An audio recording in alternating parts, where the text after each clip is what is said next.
लोकसभा में मंगलवार को एक देश एक चुनाव के लिए 129वां संविधान संशोधन बिल पेश किया गया।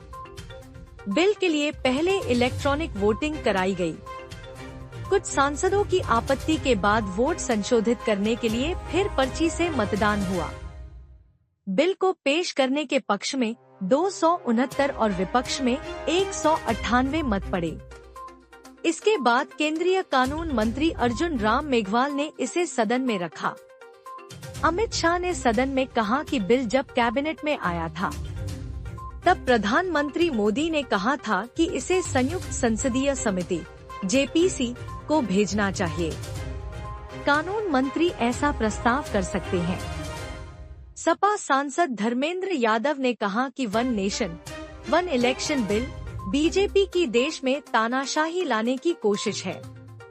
मीडिया रिपोर्ट्स के मुताबिक भाजपा आज एक देश एक इलेक्शन बिल लोकसभा में पेश करते वक्त पार्टी के अनुपस्थित 20 सांसदों को नोटिस भेजेगी। पार्टी ने इन्हें सदन में मौजूद रहने के लिए 3 लाइन का व्हिप जारी किया है। सरकार ने सदन में 2 बिल पेश किए। सरकार ने एक देश एक चुनाव से जुड़े 2 बिल 17 दिसंबर को लोकसभा में पेश किए। पहला संविधान 129वां संशोधन बिल, दूसरा केंद्र शासित कानून संशोधन बिल 2024। इसके तहत पुडुचेरी, दिल्ली और जम्मू कश्मीर के विधानसभा चुनाव लोकसभा चुनाव के साथ कराए जा सकें। इस संशोधन बिल के जरिए इन 3 एक्ट में बदलाव किया जाना है।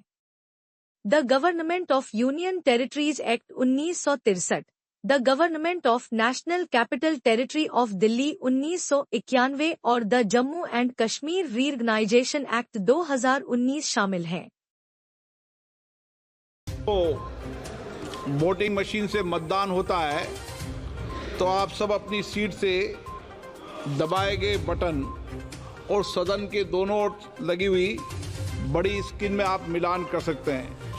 अगर मिलान में सही नहीं होता है और आपको कुछ करेक्शन करना है एब्सेंट में या मतदान में, तो ही आप पर्ची मांगे और तो ही पर्ची से मतदान में करेक्शन करें।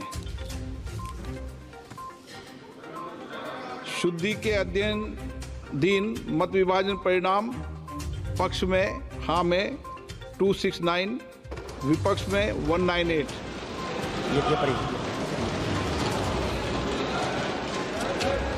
बहुमत के पक्ष में मतदान हुआ।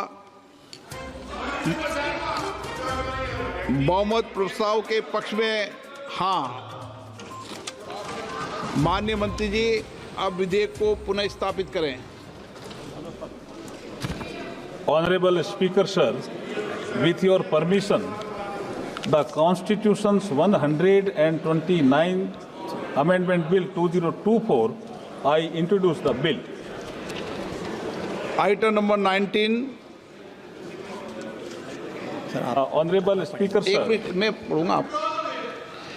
प्रश्न ये कि विधेयक को पुनर्स्थापित करने की अनुमति प्रदान की जाए। जो सदस्य इसके पक्ष में हाँ कहें, जो सदस्य विरोध में ना कहें। मेरे विचार में निर्णय हाँ वालों के पक्ष में, हाँ वालों के पक्ष में। मंत्री जी विधेयक को पुनर्स्थापित करें। Honorable Speaker Sir, with your permission, I introduce the Union Territories Law Amendment Bill 2024. I introduce the bill, sir. Thank you. सभा की कार्रवाई आज 3 बजे तक के लिए स्थगित की जा